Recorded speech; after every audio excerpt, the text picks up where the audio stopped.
Good morning to all. Today we are launching the webinar series entitled Interrogating Globalization in the Asian Context as part of the 66th anniversary celebration of the Asian Center, the University of the Philippines, Diliman. The webinar series seeks to provide our Philippine Development Studies program with its Philippines in Asia orientation, a policy platform.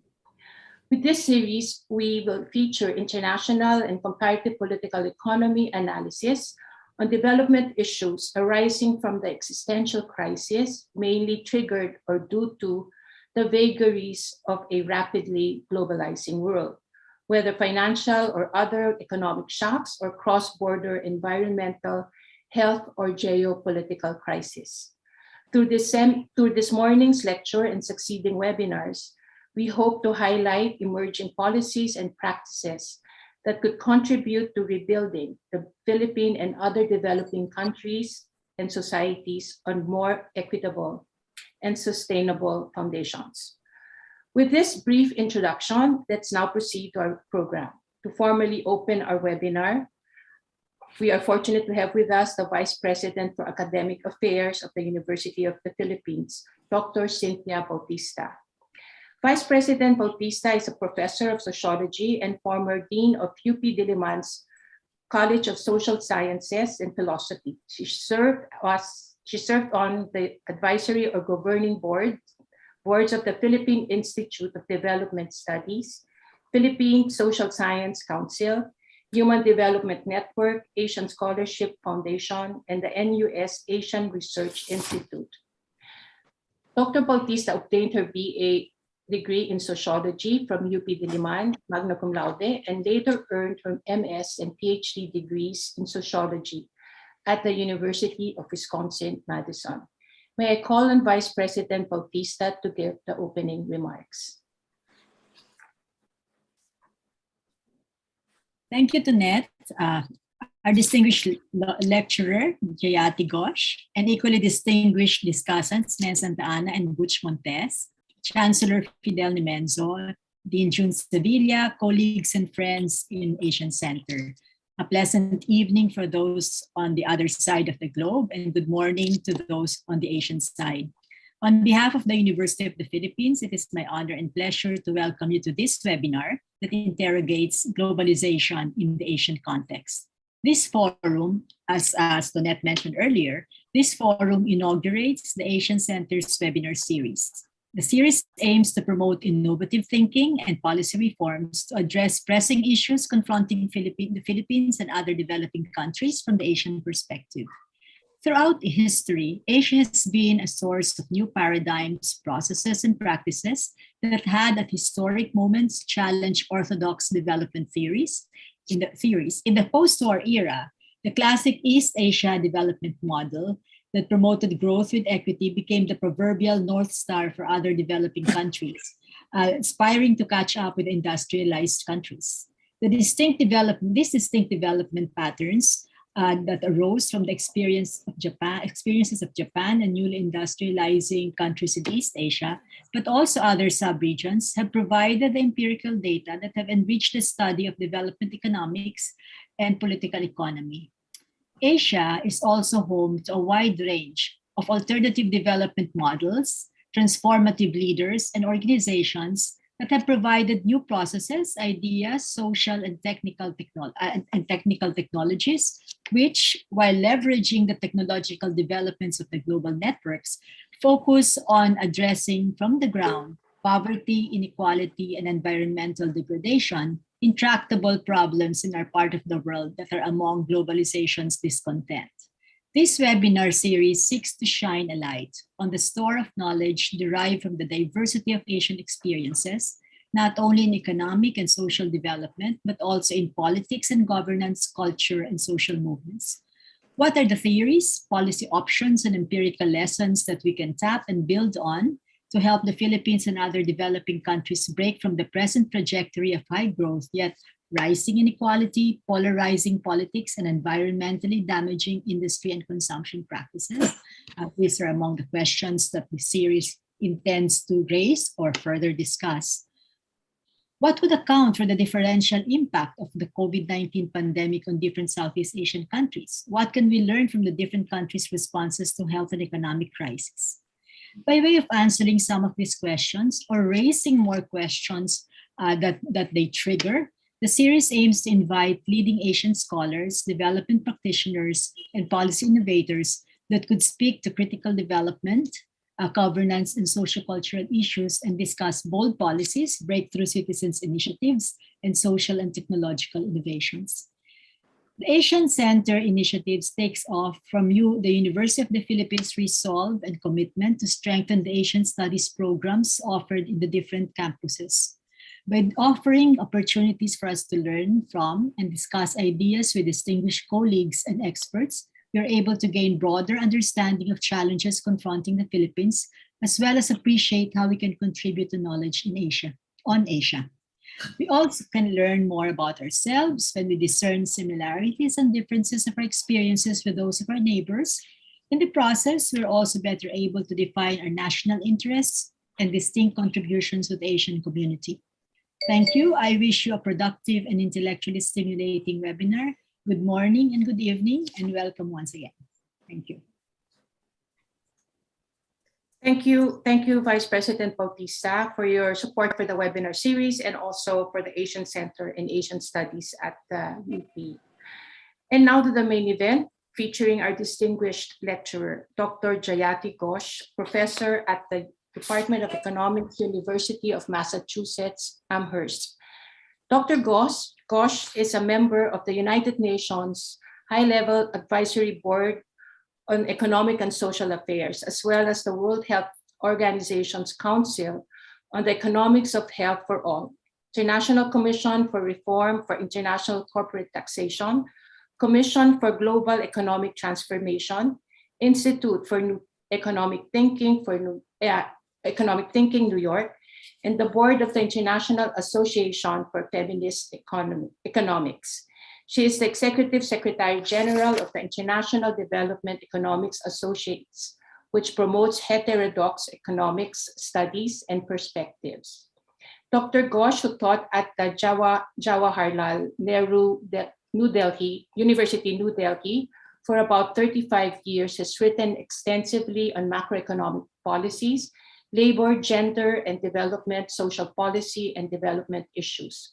Among the 19 books she wrote or co-edited include Asia Rebounds, but Sustained Recovery Needs a New Growth Trajectory, a synthesis study of the effects of the global financial crisis on the Asia-Pacific region, and the Elgar Handbook of Alternative Theories of Economic Development. She earned her AB in Sociology with honors, an MA in Economics at the University of Delhi and the Jawaharlal Nehru University, respectively, and her PhD in Economics at the University of Cambridge.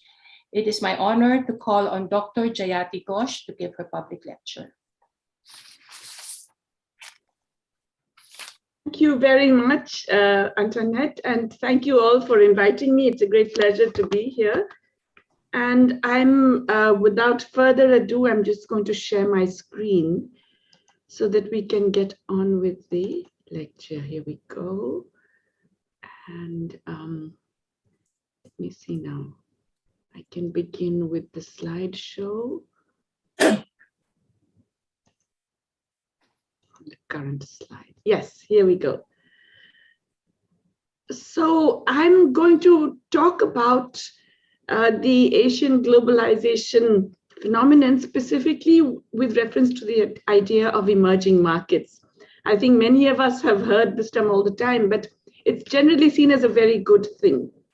It's seen as a sign that you are not just a low-income country or one of these other big pool of developing countries, but you are emerging into developed status.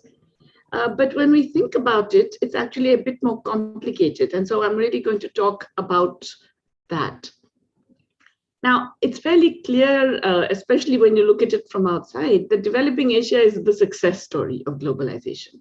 Firstly, there were, of course, the newly industrializing countries, South Korea, Taiwan, well, Singapore and Hong Kong are not really countries, but those were seen as the early success stories. And then you have China, you have the ASEAN 4, all of whom are seen as particularly dynamic because of export-led growth, and which certainly for a period, at least a decade or more, they had rapidly increasing shares of global markets. But in fact, other than in China, this process had reached limits even before the global financial crisis. The Asian crisis was a watershed for certainly the Philippines and for the ASEAN 4 in general. But you could see that that earlier boom and dynamism was simply not at the same level as it was. And this was true even in the 2000s, other than China, as I repeat. But what we find is that, in fact, since the 2000s, and even before in some of the Asian countries, focus had been shifting to greater integration with global capital markets as a means of economic diversification. That, all right, we did export-led growth, but now that's not good enough. We need to have other kinds of activity. Financial services is the big one. Everybody saw Hong Kong as an example, and Singapore. And the whole idea was that you could actually shift to financial liberalization as a means of ensuring a different kind of value-added activities. And so a key feature of Asian globalization in the last 2 decades especially is financial integration. And that brings me to this notion of what are emerging markets. So, the general public perception is that they're the same as all the developing economies, except that they're kind of better, they're superior, they're converging to higher per capita incomes and the economic power of the advanced countries. But let's look at the origin of this term. It was first used by economists at the International Finance Corporation, which is, as you know, the private finance subsidiary of the World Bank. And this is way back in the early 80s. They were trying to promote mutual funds investments in developing countries. And so they said, listen, the stock markets of the North and all you know about, but look at these emerging stock markets. And the whole idea was that it was a developing country, but you will get higher returns for your investment. Even though there's greater risk, you will get higher return. So emerging became defined in terms of the extent to which you were recently integrated with global capital markets from the perspective of global investors. So emerging is not really that you're getting close to per capita incomes. It is that you're more open to cross-border financial flows and that you have done domestic financial liberalization. All right, so then what's development then? Of course, there are zillions of definitions, right? And you can think about it as human and social progress in all kinds of different ways. But one of the underlying features of development, and the one that I'm going to implicitly use here, is the diversification of productive structures in the economy.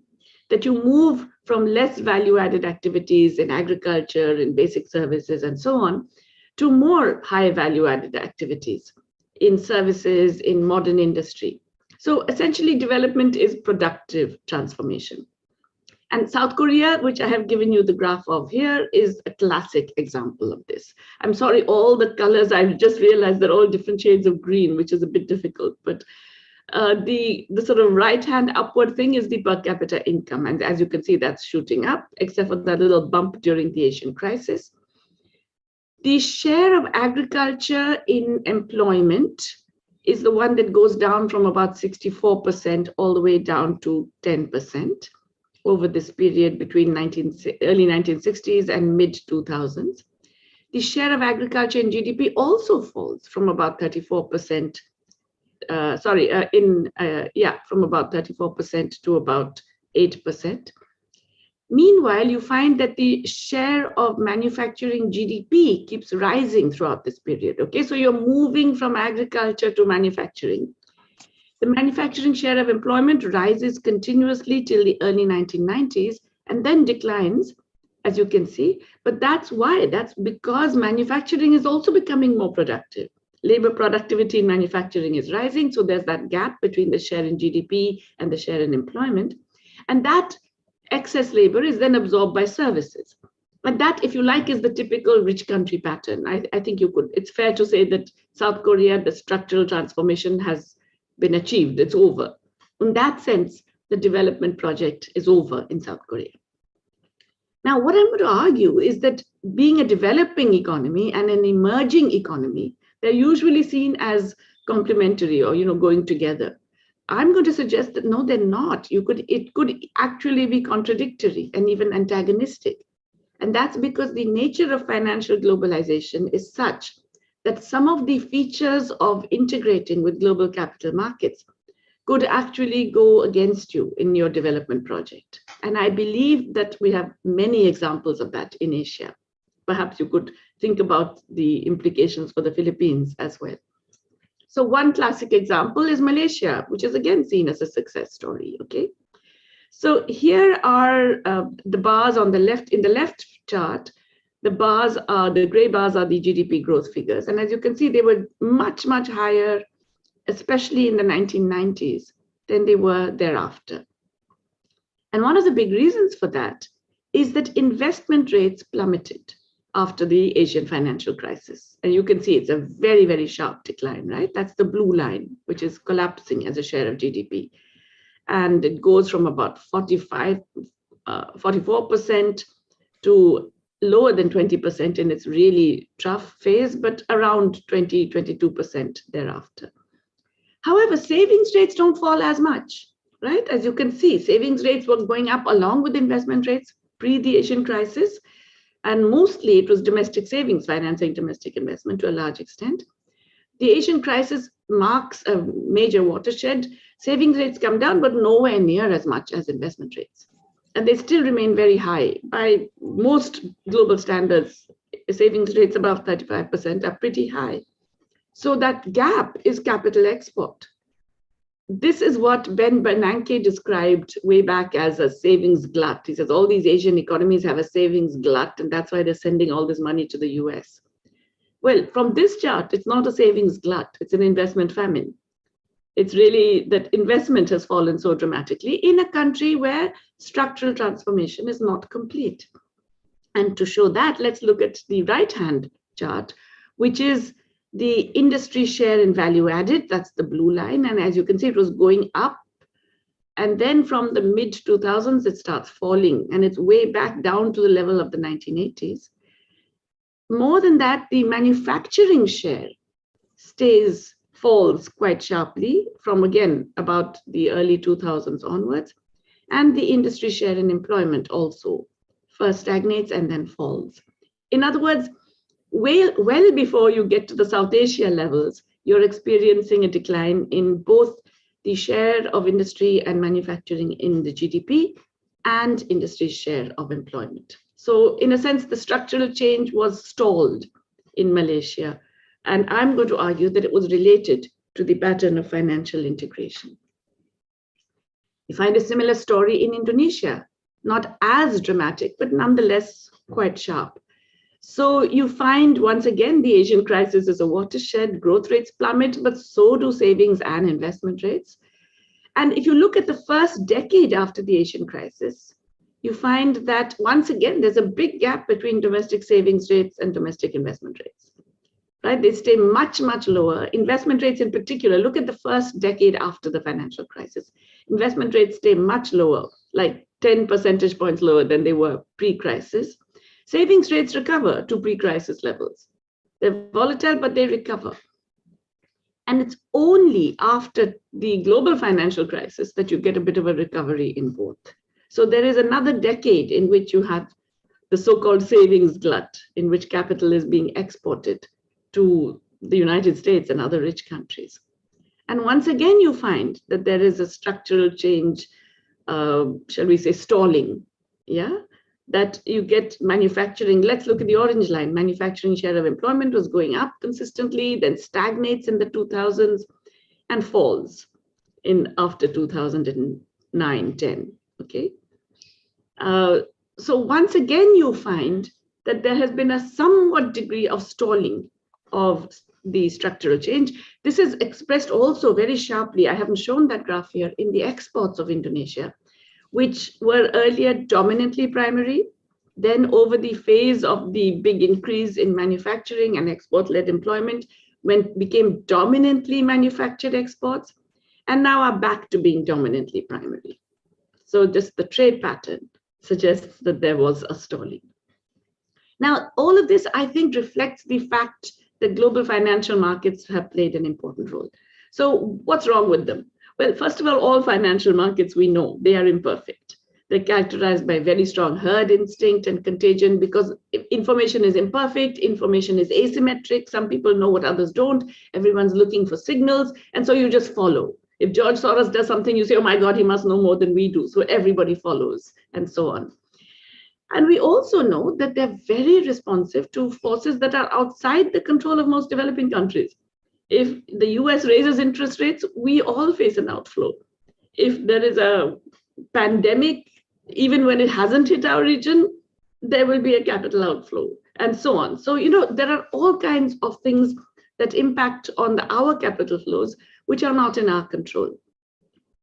And another recent problem is that all these different kinds of capital flow are synchronized. They move together, again, determined by global tendencies. And so they generate these boom-bust cycles. Now, in a cynical way, we could even say that this is what suits global finance. They want different boom-bust cycles in different countries because it's these capital gains that generate the profits. And so you want to create a bubble and then you want to exit before the bubble bursts, if you see what I mean. But you want that bubble to burst because you have to go and find the next country in which you want to generate a bubble. And all of this, of course, creates a lot of profits for the financial sector. And we all know globally, financial profits have been booming, expanding like anything. But they also create, within the recipient countries, they create self-fulfilling tendencies in domestic economies. They create changes in the asset markets. They cause exchange rates to depreciate. So net inflows cause currency appreciation. Then that means when your exchange rate appreciates, that means that exports become more expensive, imports become cheaper. So the incentives against tradable activities get sharper. Like, there's less incentive to export or to substitute for domestic imports. That means that over time, then you get a trade deficit, which is the counterpart of that capital account inflow. That in turn has domestic economic and employment impacts and sectoral impacts.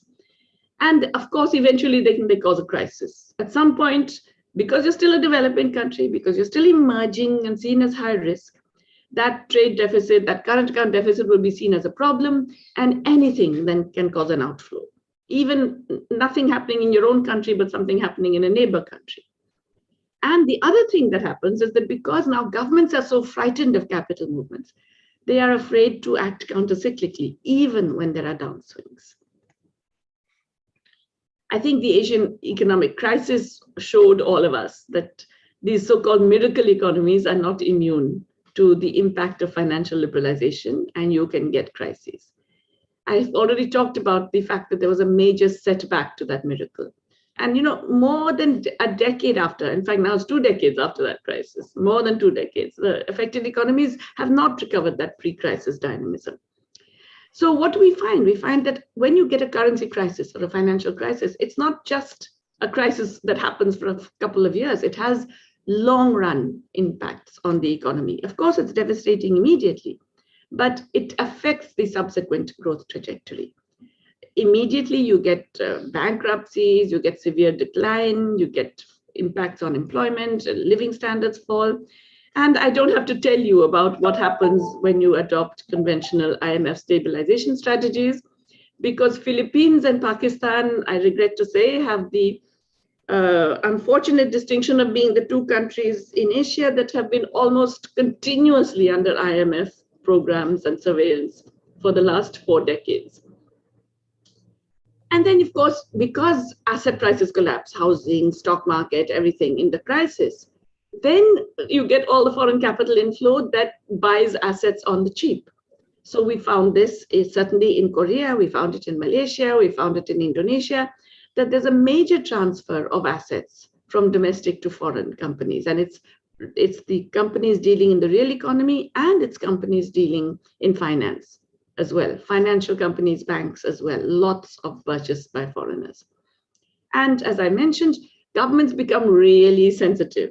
They're obsessed with avoiding future crises. So they keep adopting very restrictive macroeconomic policies and they restrain public expenditure, even in very important areas. That's why we've seen, even in the pandemic, there's been very limited fiscal response. Actually, Asian economies have spent less in the pandemic crisis than they spent after the global financial crisis in terms of additional fiscal response. And many countries have not even increased health spending during this major health crisis. So let's look then at India, and I'm going to look at 4 countries: India, Indonesia, Malaysia, Thailand. Why? Because these are actually countries that are seen still as the successes, right? I'm leaving out China. China is exceptional in so many different ways that we shouldn't really be thinking of China in the same breath as these other countries. But these 4 countries are often seen as still relative successes. And we have all got open capital accounts now. And we all have experienced a lot of volatility, right? I mean, of course, the global financial crisis, then we were quite severely hit by the taper tantrum. And then, of course, the COVID-19 pandemic. Excuse me, it's called COVID-9, but yeah.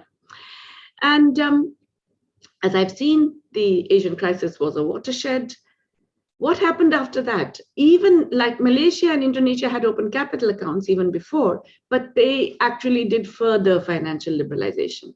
And Thailand did a much greater degree of capital account liberalization. So did India from about 2002 onwards. So what we've seen across for these 4 countries is a shift from administrative to more market-based and prudential controls. And overall, there was more liberalization of capital flows. So we got favored. We were all seen as attractive destinations. There was a large increase in gross capital flows. And of course, this was really strongly influenced by global economic forces. I really want to emphasize that it's not just what we are doing that is good, so-called, that is attracting capital. A lot has to do with stuff going on that has nothing to do with us. Whether it is low interest rates and a massive liquidity expansion globally, we know, especially after the global financial crisis, that monetary policy has never been as loose and there's never been as much cheap money available in the history of global capitalism. So you have all this money sloshing around the globe looking for high returns. And then there's a tendency to talk up particular countries.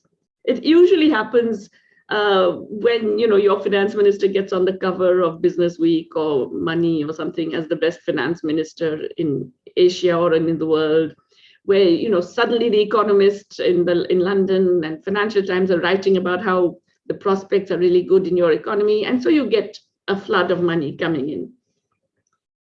And what do? All we can do is macroprudential measures because we've given up on capital controls.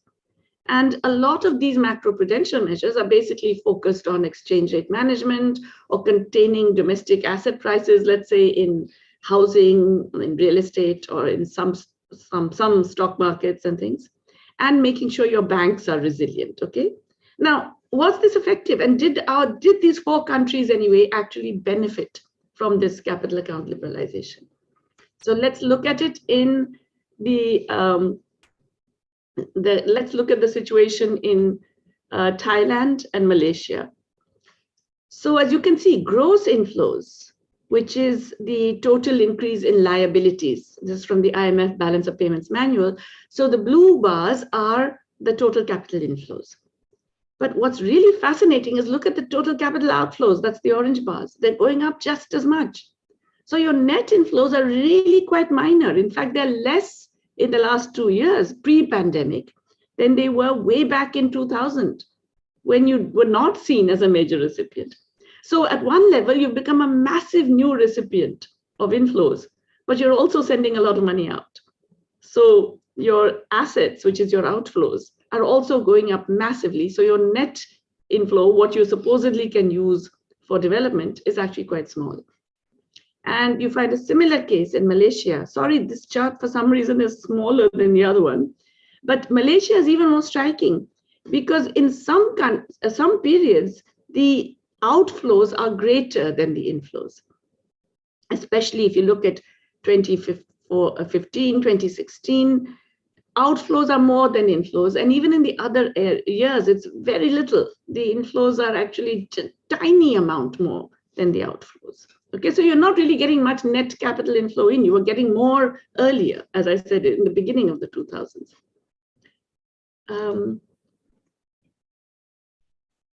Now, India and Indonesia actually got more net inflows. Okay, as you can see, India got the blue lines are significantly more than the outflows. And similarly, in Indonesia, you get significantly more inflow. But in both our countries as well, the gross outflows are rising. Okay, they're going up quite significantly. And if you like, the ratio of inflow to outflow is falling. That is, we are sending out a lot more than we did relative to what we get in. And what's critical is that the inflows are very expensive. We pay much higher interest rates on our inflows, or we have higher dividend rates, or basically the rate of return is higher on the inflows than they are on the outflows. So now how do we protect ourselves? The basic protection that all of us have is just holding more foreign exchange reserves. That's what we all do. And this is not just the Asian region, but it's the whole world, developing world. But Asia, it's very marked.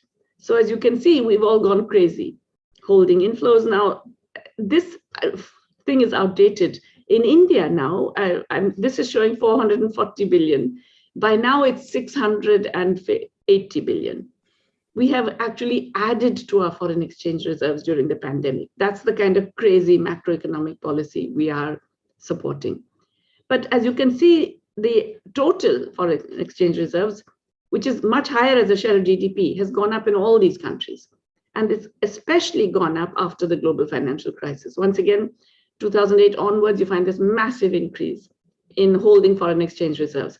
Now, remember, holding more foreign exchange reserves, okay, it's an insurance policy, but other than that, it's a waste. It really means you're not doing your own development project. You're macroeconomically saving more than you invest, which means that you are not investing as much as you could have or should have, given that your development project is incomplete. So actually holding foreign exchange reserves, fine, it's an insurance against crisis, but it's not a benefit to your overall development strategy. And furthermore, it's very expensive. Now, this is data compiled by UNCTAD on the basis of work done by Butch Montes' former colleague Yilmaz Akyüz, who first, I think, raised this very important point about how we are getting lower returns as developing countries on our assets abroad than we pay on the liabilities we hold. And as you can see, this is the net yield, that is how much interest you're paying for all the foreign inflows compared to how much returns you're getting for all your own foreign outflows. And as you can see, it's negative for most countries. In fact, it's quite significantly negative. In India, for a brief period, it was marginally positive, but it's become negative, especially in the latest decade, that is after the global financial crisis. And that period of the GFC was just an unusual period. So we can possibly even forget about that, that brief orange bar. But look at these other countries. The amounts that we are losing every year are huge. Okay, in Indonesia, since the GFC, more than 4% of GDP every year is lost. In Malaysia, 2.4% of GDP. In Thailand, 5%, 5.2% of GDP every year you're losing. Imagine how much investment you could do with that. Imagine how much fiscal change you could do with that. Imagine how much more you could do everything. But you are losing all that for what? Okay. Is it saving your exchange rate from depreciation? Sadly, no. Okay. So here we are. Again, this is an outdated graph. The rupee has been declining vis-a-vis the dollar. If I looked at it now, it's beyond 75. Okay. Even as our foreign exchange reserves keep rising. And again, this is outdated. As I told you, it ends at about 400 billion. Right now, we are at 680 billion. Did it at least help us during crises? Did it allow us to spend a lot of money and prevent rupee depreciation? So these orange bars are how much the central bank, the Reserve Bank of India, spent in terms of the open market operations in particular phases of crisis. And the idea is to see, well, did it actually help? Well, the jury is out on that one, but it doesn't seem to have made too much difference. What about during the taper tantrum? Did it help? Yes, in the taper tantrum, it managed to stabilize for a period, for a few months, but then it very quickly was still associated with a big depreciation.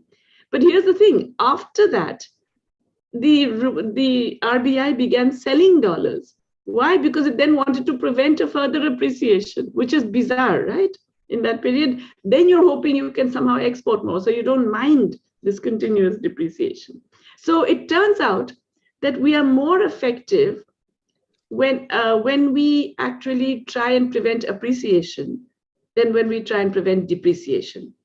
But currency depreciation is the thing that really badly affects our economies.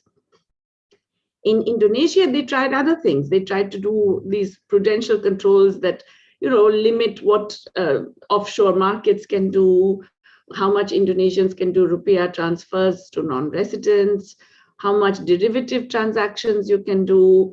They've also tried all kinds of things like, limits on net foreign exchange positions, higher reserve requirements on forex bank deposits, limiting short-term borrowing. Now, these may have had some kind of impact because, as you can see, the rupiah was kind of stable for a period of several years. But when the market forces decide that they actually don't really trust the rupiah assets, then there's not much you can do. So you can see that from 2012 onwards, there's been really quite significant depreciation in nominal terms, whether in terms of dollar or SDR. And in fact, the SDR depreciation has been even sharper. And as you can see, one of the big things that has happened is the massive increase in the net outflow of primary income. Okay, so what's primary income? It is what you're paying out in terms of what you get and as interest and rent and profits and dividends and all of that, and what you actually what you pay out and what you get. Okay, it's the difference. And as you can see, the net financial account was significantly going up. There was a lot of gross inflow, that's the blue line. And then, of course, it declined, but it still remained pretty high. But the primary income collapses. And as you can see, it gets larger and larger. It's a negative. It's on the right-hand axis, and it's a negative. It's a very significant decline. Once again, Indonesia tried all kinds of things, right? It tried to create different incentives. It put ceilings on debt. It did forex reserve requirements, hedging and liquidity credit rating requirements, all kinds of things. It might have had some limited effect on containing outflows of primary income, because as you can see, it fell and then it kind of stabilized at a low level. But that low level is a very large low level, and we've seen the impact on the balance of payments. In Malaysia, again, the ringgit depreciates even though you have current account surpluses. Now, here's the crazy thing. Malaysia and Thailand run current account surpluses. Nonetheless, you get rupee depreciation because of the way capital flows. Okay? The real effective exchange rate collapses quite a lot. The current account is positive throughout. I mean, okay, it's not as high as it was, but it is all the time in surplus. And that's really because there were massive capital flows, gross capital flows. And it's these volatile capital flows that drove currency volatility, as you can see. And this is even though the reserve changes, the orange bars here, is really the central bank trying desperately to manage and trying desperately to do open market operations. That's why the change in reserves is so volatile, because it's trying to counteract all these net inflows and outflows by its own open market operations. It's not really successful, as we've seen.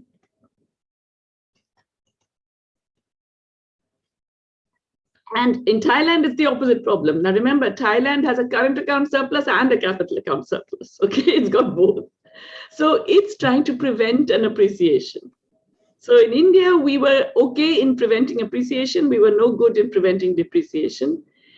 In Thailand, it's the other extreme. They are trying to prevent appreciations and they're not really able to either. And they done all kinds of things. They've done a tax on capital income in October 2010, but it had very little effect. The central bank kept adding to reserves, but even that had very little effect. on the exchange rate, as you can see with the baht per SDR moving up and then very sharply up later on. So in other words, all these things that we do, once we have an open capital account, we can't really do very much. So what's the lesson?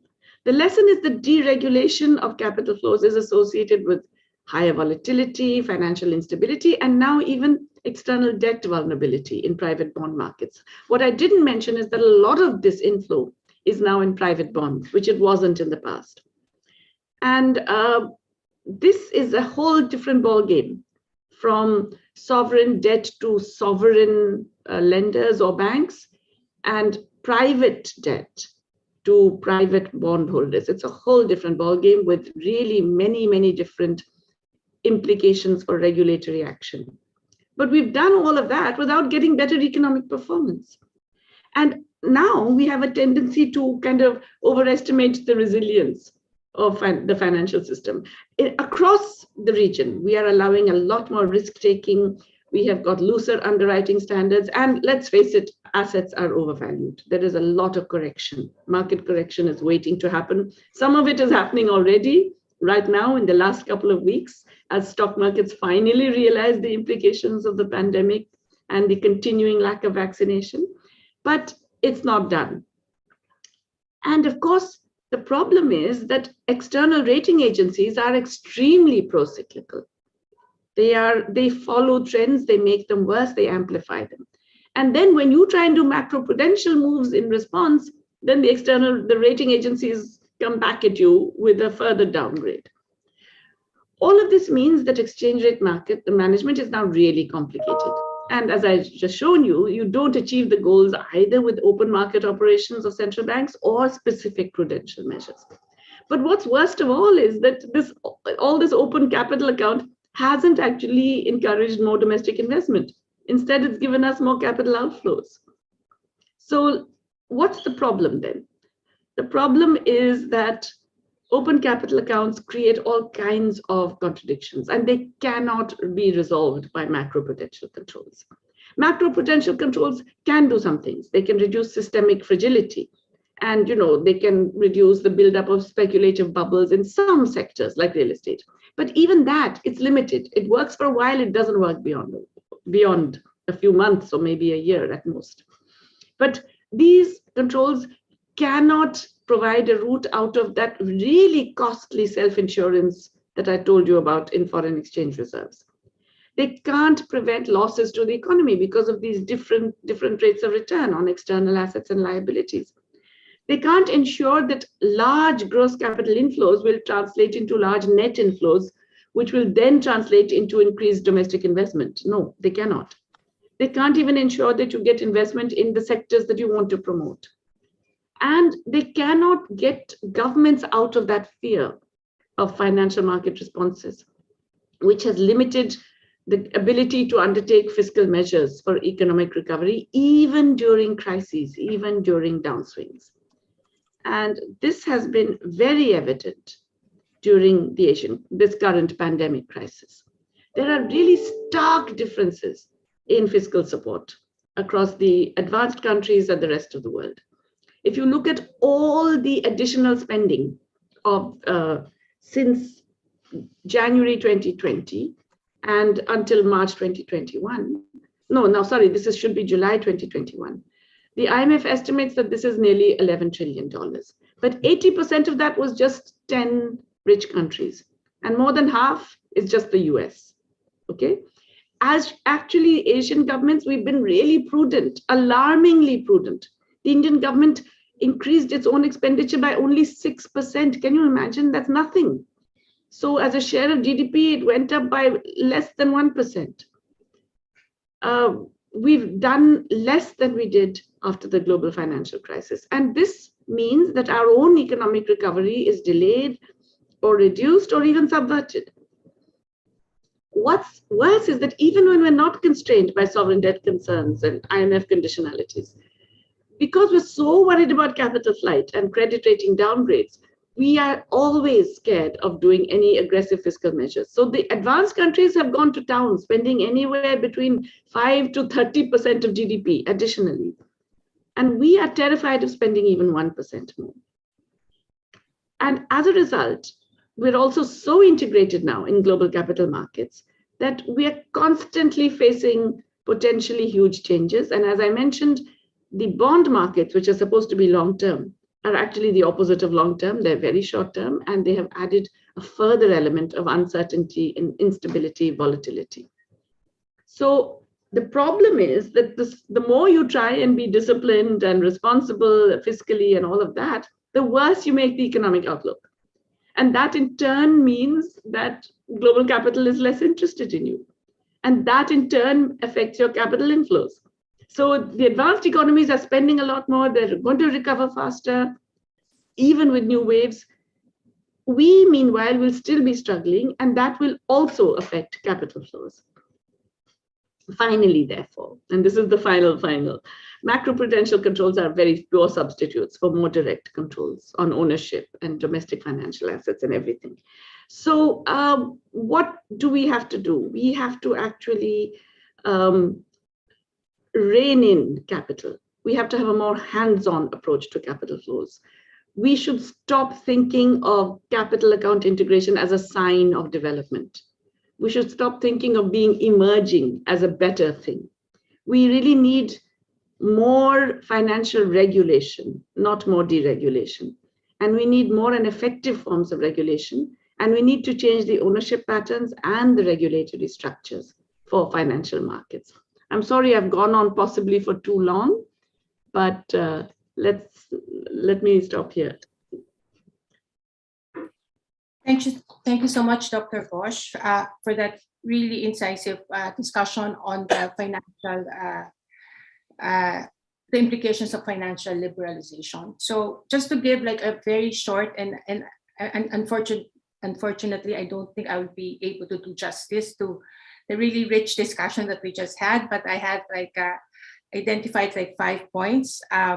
One is, according to Dr. Ghosh, in the last 20 years, the defining feature of globalization in Asia has been financial integration, which means or includes greater cross-border financial flows and the integration with global capital markets.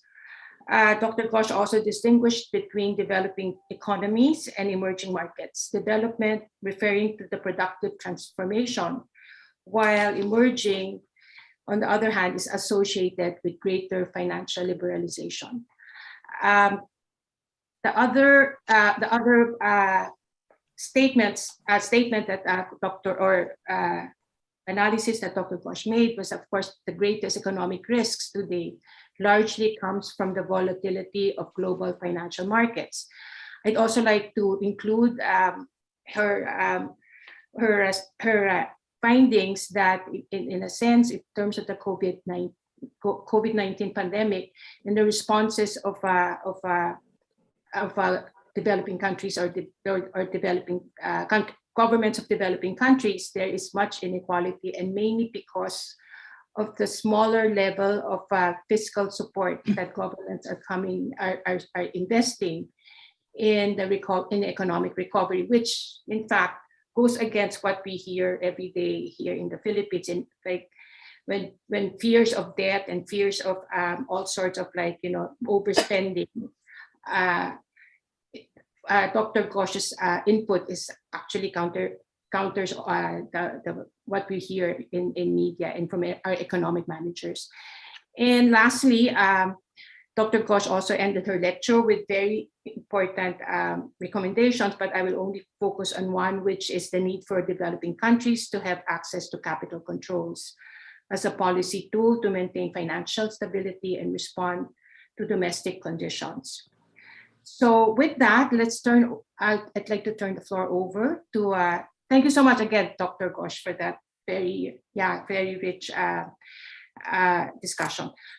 So we'd like to turn the floor over to our discussants. And to start, and of course, we all miss the Philippines. We all miss when in the discussion, I was in fact thinking about, I wonder how we're going to go about in analyzing the Philippines. And with us, we are fortunate to have to discuss the Philippine situation is Filomeno Santa Ana III, Mr. Santa Ana, or MEN to many of us, is co-founder and executive director of Action for Economic Reforms. He is also the president of Pantay Kita, a civil society coalition engaged in promoting transparency in the extractive industries, and serves as a trustee of Samdana, a regional development organization. He has written for several scholarly publications and is a columnist of Business World. Men, you have the floor. Good morning. Thank you very much for the intro, Tonette. Can I be a little informal here and call Dr. Ghosh or Professor Ghosh Jayati?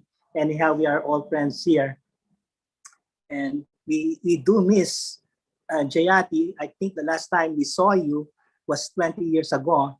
And we really have benefited from your talks, from the talks of your colleagues like Jomo, CP, as well as Butch, even though Butch is a Filipino himself.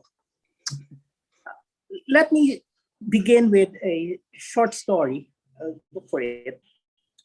About a week ago, a young student, or she recently graduated, asked me a question, and I quote her. It's relevant to our discussion today. She asked me, her name is Maia. She is the granddaughter of one of the leading lights of the Freedom from Debt Coalition. As many of you may know, the Freedom from Debt Coalition was founded in sometime in 1987 or 1988 to fight the very burdensome foreign debt in the Philippines. Anyhow, Maia, the granddaughter of Tita Saling, asked me this question, and I quote, I wanted to get your thoughts on the Philippines after Marcos was ousted. From the conversations that I have had, there seems to be a huge lack of education on martial law. Would you know what efforts were done in the past or by other groups to combat historical revisionism? Baka hindi ko lang feel kasi or di ko nakikita, Tito. That's what she said. Now, this relates to our topic today because I want to link what Jayati said to the specific Philippine situation. And I want to be a little more bold.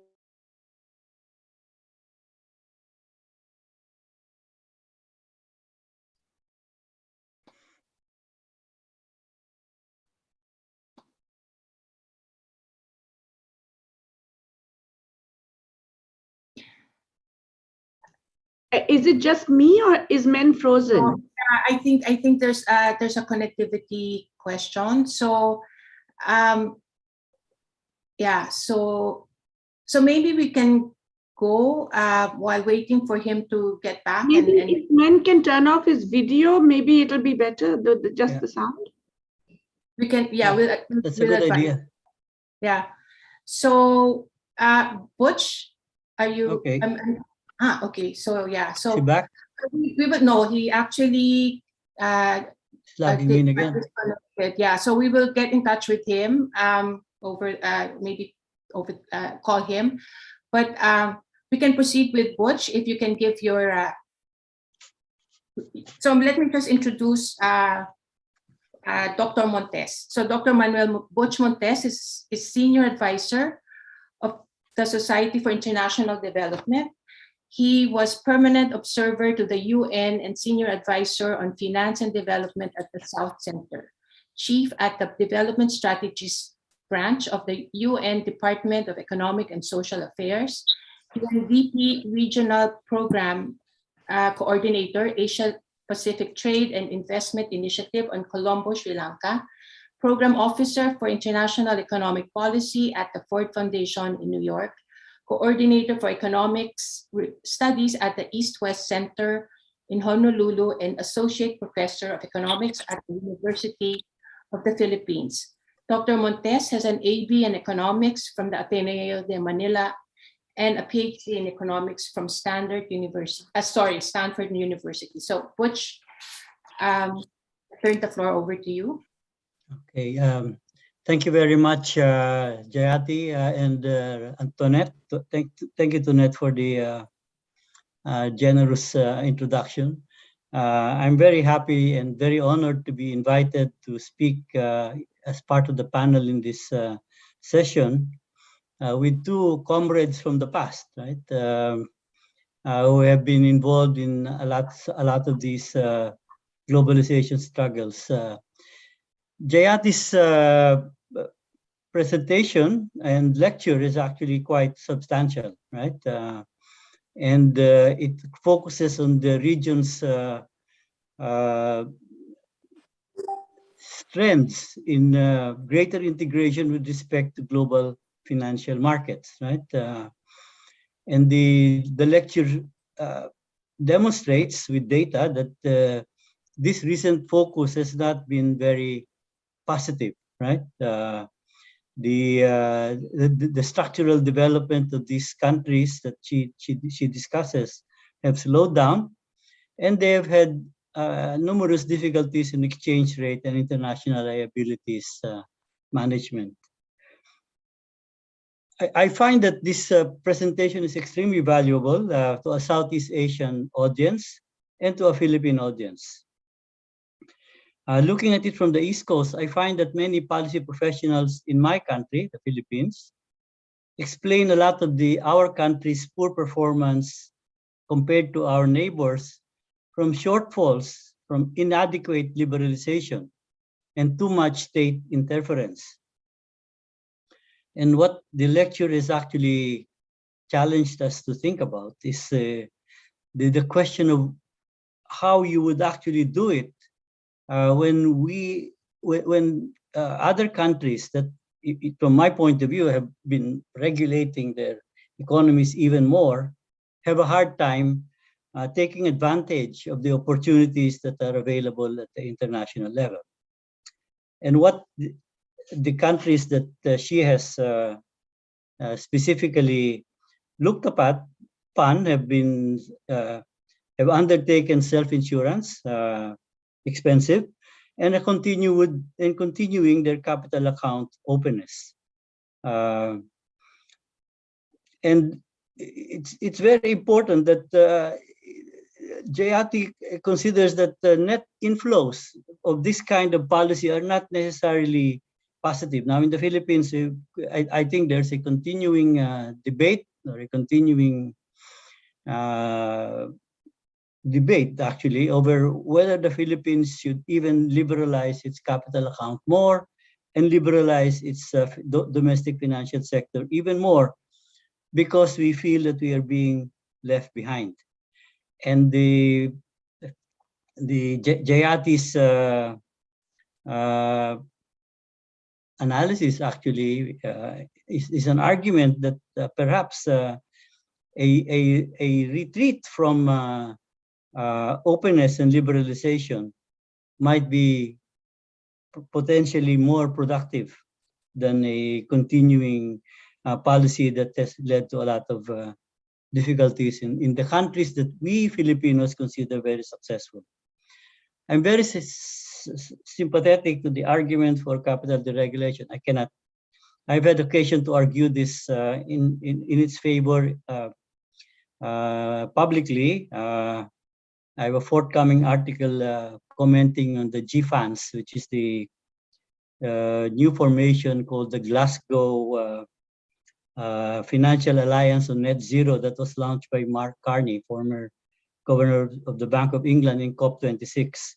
I do think it represents a danger for countries like the Philippines, Malaysia, Thailand, to borrow towards another debt crisis. But I better discharge my role as a discussant and put some questions to Jayati directly right now, and I'll just do it. I don't want to take too much time. Okay, Jayati has argued for a retreat from capital account openness. and surveyed the policies in Indonesia, Malaysia, and Thailand that, from my point of view, have apparently not caused significant adverse reactions from international financial markets. These are all private markets.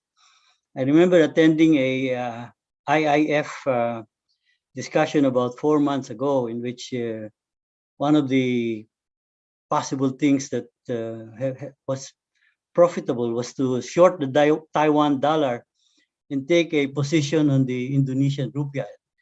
The presentation of Jayati has actually shown that even this kind of attraction to foreign short-term bond investors could actually be costly even for the recipient. I suppose, in contrast to a big bang approach, a retreat from capital account regulations is in a big bang style is not in order. So the question is this. This is the first. I think they have 3 questions. What are the elements of an orderly retreat which Jayati would consider to be basic to capital account re-regulation? Where would you start, and how would you do it? This is the second question. I could almost say that, compared with policymakers in our neighborhood, Philippine officials distinguish themselves as being pro-market and strong advocates of private, especially non-residents policy space. Or maybe we're not as being so public as the Singaporeans, but nobody actually doubts the ability of the Singapore government to control what happens in their economy. So I'm thinking about whether residents and non-residents investors could react adversely to an unannounced orderly re-regulation of capital flows. How would Jayati view the management of private sector response? For example, in India, to a deliberate re-regulation program. I know that the Indian economy is a very, very strong private sector, right? How would a re-regulation be reacted to in that context? And this is the last question, and I want to actually put on the table a very expansive question on globalization. I think this lecture has actually inaugurated this series that is being planned by the Asian Studies very well, right? And I want to take advantage of Jayati's presence as one of the Asia's leading thinkers. Yeah? And I put the question very simply: is development, as Jayati described it, structural change, impossible in the midst of the kind of globalization that we have seen? Is there any kind of globalization that would make development possible? So again, I want to thank Jayati for a very substantial input to myself and all of the audience, and I look forward to the further discussion. Thank you very much, Tonette. Thank you. Thank you, Butch. Maybe so we've noted the questions, and of course, Jayati also, I'm sure, has already some answers to really serious questions that you raised. But we also have Men Santa Ana is with us, so maybe we can proceed with Men, and then we can have a short or a brief moment to discuss the questions that Butch mentioned or raised. Yes, Men, please continue. Okay, thank you, Tonette. Sorry, I got cut off. Problem with the connection. I suppose the value added I can bring as a reactor to Jayati's incisive presentation, particularly her set of recommendations, is to show its relevance to the Philippines. So let me be more specific and bolder. My contention is that globalization, specifically defined here as blind liberalization and deregulation contributed to the rise of populism and authoritarianism. I'd like to link the topic to the rise of Marcos and Duterte, given that we'll be having elections soon. Jayati's central message is about the necessity of managing or controlling capital flows. Her conclusion is worth reiterating, and I quote her, quote, "Developing and emerging economies must have access to capital controls to lean against the externalities generated by international capital flows, both to maintain financial stability and to allow full policy space for aggregate demand management." And this part is very important. In the absence of global institutions to rein in capital, it is essential for governments in emerging markets to take a more direct, hands-on approach to managing capital flows and limiting any possible damage or constraining effects on economic policy. Now, let us return to the 1997 financial crisis. The Philippines likewise got hit, but contrary to the opinion of some quarters, the crisis was not exactly the result of the East Asian contagion. This is inaccurate. The regional contagion was the external condition, but the proximate cause was the overvaluation of the Philippine peso brought about by the heavy, easy inflow of capital, mainly portfolio investments and funds for the non-real sector, especially real estate. This overvaluation or heavy inflow of capital resulted from the capital account liberalization. And the instrument that could have stemmed the unnecessary or excess inflow was capital regulation or capital control. But neoliberalism then ruled. Capital account liberalization also had an effect on trade. Neoclassical economists do acknowledge the need for policy sequencing. Even setting aside the distributional impact, the neoclassical economists are aware that welfare gains from trade liberalization are diminished under condition of liberalized capital account. Heavy capital inflow seeking quick and high returns in an emerging economy overvalues the currency, making it uncompetitive. That is, overvaluation makes imports cheaper and exports pricier. Hence, Philippine products lose out and Philippine labor likewise suffers. But trade liberalization in itself is problematic. So even if you don't link it to capital account liberalization, for a policy, you cannot ignore the political economy. Even the pro-trade liberalization economist, Monching Clarete, in hindsight said mea culpa for failing to take into account the transaction costs. That is the political bargaining and the enforcement of commitments. His CGE model couldn't account for that. But the problem of transaction costs boils down to state capacity, how the state crafts the rules. Okay, how the craft states the rules of the games and of the game and how it enforces the rules credibly. And this is the biggest casualty arising from neoliberal globalization. This manifests in many ways, and I just don't have the time. For example, the Department of Health having a hard time responding to the pandemic, the problem with public transportation, etc. And let me just end my reaction by saying that populism and authoritarianism have gained from this, the weakness of the state, the absence of state institutions. And it's in this light that I return to Jayati's title. Her title is Emerge or Retreat. And I would say that we can only emerge as a sound emerging economy by retreating from the worst kind of globalization. Thank you. Thank you, Min. May we request Jayati to respond to the discussants' questions. Sure. I'm just wondering, since we don't have too much time, should we take some other questions as well, and I can respond to everything together?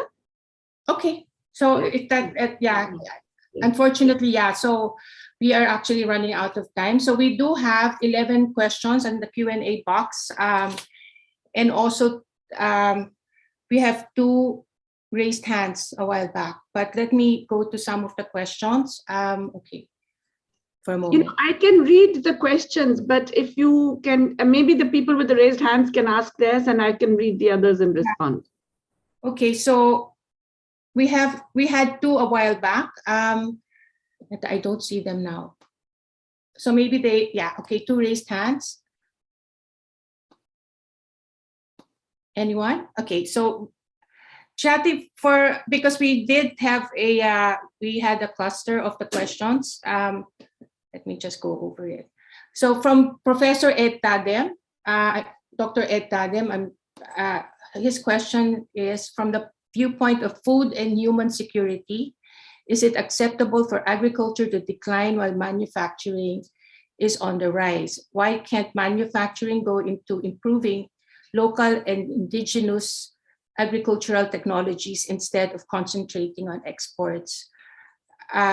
Would you propose a wealth tax and debt cancellation / suspension to raise revenues for COVID-19 response? Or should we tap into foreign exchange reserves for that purpose? So maybe that we can start with that first. Yeah. Thank you so much. Yes. Sorry about that. Thank you so much for these very, very interesting questions, and also Butch and Men for very thoughtful and thought-provoking comments, actually. So I'm going to actually begin with a little bit of Butch's questions, which I think are extremely profound and important and probably should be the subject of another paper altogether.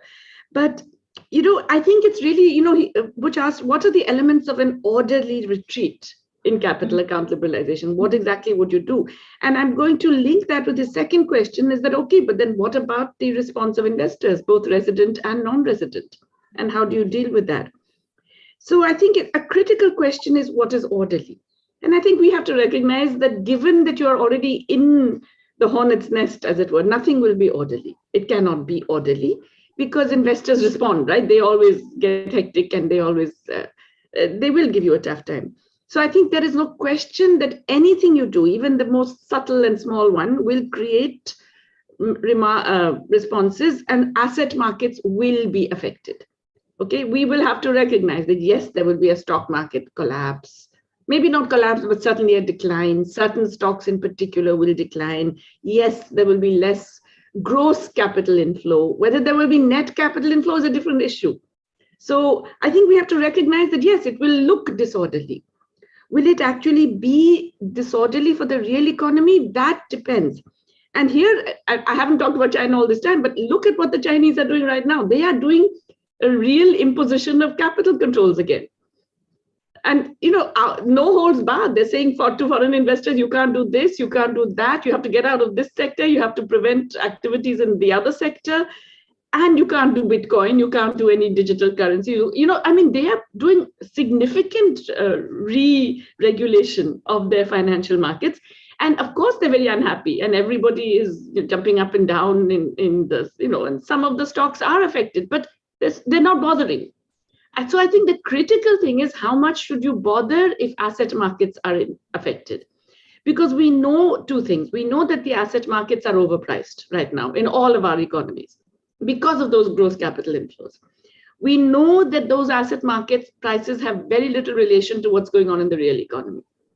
So the question is whether we should let asset price changes affect our strategies for bringing the real economy back to control.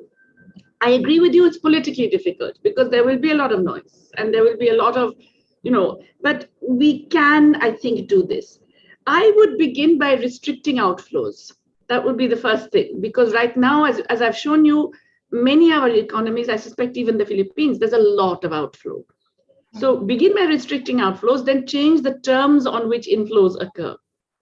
Then change the terms on which you can repatriate your profits and dividends and interest. Then change the sectors in which the foreigners can invest, and then address the bond markets, because I think the bond markets are the next thing that are going to blow up. Having said all of that, I also feel that we may not get the time to do these orderly retreats. I have a feeling that there is a financial crisis waiting to happen in the Asian region. And it's probably going to be global, because the recurrence of the pandemic, the stupidity of the G7 in not allowing vaccine distribution, the continued stagnation in most of the economy, and the growing impact of climate change. All of this is necessarily going to lead to some defaults here and there.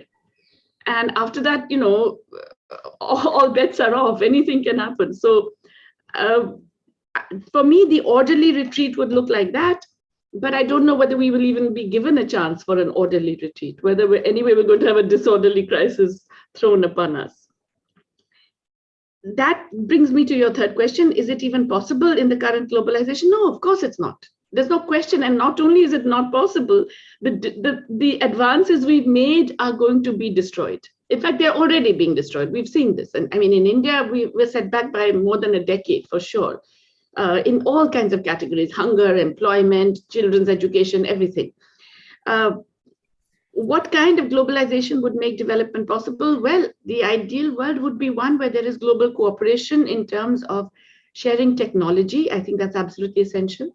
So not the current IPR regime, which restricts knowledge and gives monopolies, but sharing technology, proper climate finance, stable finance, I would say, stable patient finance.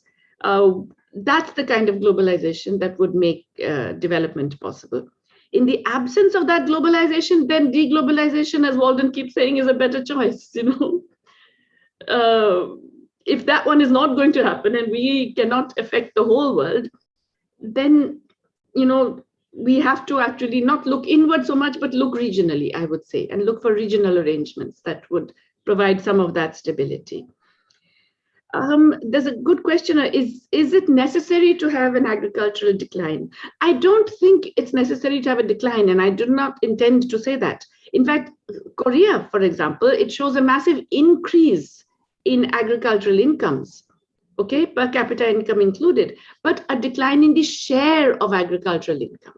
And I think that part is actually necessary. In other words, you can't have and that comes from exactly the kinds of things that were being suggested, that you should go into local and indigenous technologies, more sustainable patterns of food production, more localized and ecologically friendly systems of both food and other agriculture. Absolutely. And we should not be focusing on agricultural export. All of that, by the way, does not mean rising GDP in agriculture. Exports might give you rising GDP, but less sustainability, less livelihood, less everything.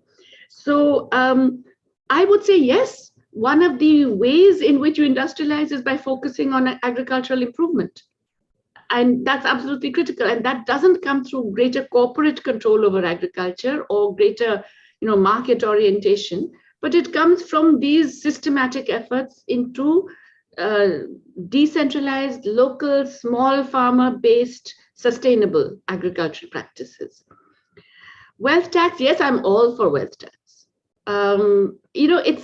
It's ridiculous that across the region, well, across the world, but also across the region, the wealth of the tiny, tiny top has dramatically multiplied. I mean, in India, we have even the two richest men in India, they've changed position. The guy who was number 7 has become number 1 because his wealth has gone up by 20 times during the pandemic. The poor number 1, his wealth went up only by 7 times, poor guy.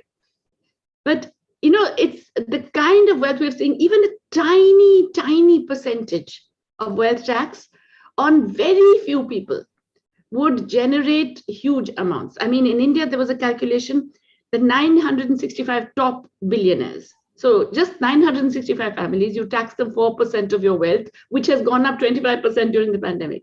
Tax 4% of that, that's 1% of GDP, that will double our public health spending. for center and states. So the possibilities for wealth taxation are enormous. We need a wealth register, and all of our countries, we should be demanding a wealth register, at least the wealth that we can tabulate, which is land, financial assets. Yeah, we definitely should want debt cancellation, but let's face it, that doesn't look likely. It's not going to happen. So how do we address that? I would say we create debtor cartels. I mean, this is something that has been going on forever, right? The first debt crisis in Latin America, there was a brief attempt at a debtor cartel. It got wiped out. The IMF moved in, became the debt collector, and picked out everybody one by one, where you have no bargaining power. Periodically, this issue arises. The only debtor cartels I've seen are those of corporate debt. Big companies are very good at creating debtor cartels, just like they're also very good at creating creditor cartels. But really, in the region, we should be thinking of some kind of cooperation to have stronger bargaining power. You do not get that on your own. The Philippines on its own cannot negotiate a better deal. Philippines, along with a bunch of other countries, yes, you can get a better deal, because clearly size matters in these. So I think we will not get debt cancellation or any debt restructuring unless we move actively towards that. And that requires combining forces. It requires cooperation and a debtor cartel. Okay. Thank you so much, Jayati. Unfortunately, we're running out of time. And Dr. Ghosh has mentioned that she has another schedule, so we are not able to we will not be able to read more of the questions. But let me now go to the closing remarks. I'd like to call on our Chancellor, Dr. Fidel Nemenso, Chancellor of the University of the Philippines, Diliman, to give the closing remarks.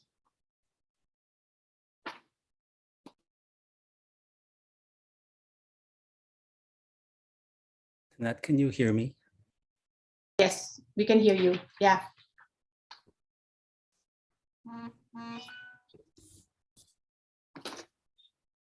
I would like to start by greeting the UP Asian Center community a happy 66th anniversary. You know, in the course of its 66 years, the UP Asian Center has undergone changes and reincarnations, adapting and reconfiguring its academic programs, research thrusts, and public service work to the changing demands of both the Philippines and Asian studies. The center was established as the Institute of Asian Studies in 1955 at the onset of the Cold War. At that time, area studies sought to promote a greater understanding of newly sovereign nations and ensure their place in the US-led world order. The IAS was transformed by legislation into the UP Asian Center in 1968 under a national policy to develop linkages with our neighbors in Asia in the field of learning and scholarship to attain knowledge of our national identity within the region. For 6 years, from 1973 to 1979, the Asian Center was martial law think tank under the administration of President Marcos as the Philippine Center of Advanced Studies. In 1984, it joined two colleges, the College of Social Sciences and Philosophy and the College of Arts and Letters, to offer Philippine Studies as a graduate degree under the Philippines in Asia orientation. Today, while celebrating its 66th year, we find the Asian Center once again in the process of reviewing its orientation and programs in order to respond to the problems and opportunities of Asia in transition. So the region is in transition, mainly because of the growth of its economies and the rise of China as a global power. The emergence in recent years of institutions specializing in Asian studies highlights the importance of addressing the research and policy questions arising from developments in this region. This morning's webinar ends the month-long celebration of the anniversary of the UP Asian Center. I would like to thank everyone here for joining this occasion. Our gratitude to our distinguished speaker and discussants, Dr. Jayati Ghosh, Mr. Men Santa Ana, and Dr. Butch Montes for the intellectually stimulating discussion. Thank you to our moderator, Dr. Tonet Raquiza, for initiating and putting together this webinar, which is the first of a series. that will, as VP Bautista said, promote innovative thinking on globalization in the Asian context, as well as policy reforms on pressing issues confronting the Philippines and other developing countries. Thank you, VP Cinch, for your enthusiasm and support for the Asian Center. And again, I greet the Asian Center community, Teen June Sevilla, my colleagues in the faculty, researchers, and staff. A happy anniversary. Congratulations to all of you. Thank you, everyone. Maraming salamat sa inyong pagdalo sa ating webinar at magandang tanghali. Thank you, Chancellor Nemenso. Again, we've run out of time, especially what we've just begun. I feel like we've just begun to warm up in terms of the questions and answers, and but we are very happy to have with us Dr. Jayati Ghosh, who we know have a very busy schedule. Hopefully, we will be able to invite her at another time. I'd also, again, repeat what our Chancellor mentioned, which is thank you so much to also to Dr. Montes, Butch Montes, Men Santa Ana. And then I'd like to thank our UP officials, of course, VP Cinch Bautista and our Chancellor, Chancellor Nemenso. This is the first, in fact, so as I mentioned earlier, this is the first in the series of webinar series on interrogating globalization. And with Dr. Jayati's participation, and also Butch and Ben and everybody else, I feel like we've had an auspicious beginning, and hopefully, and we will, in fact, continue this conversation in the coming months. To all of those who joined us, maraming salamat. We hope that you will continue joining us in our future webinars. Thank you so much.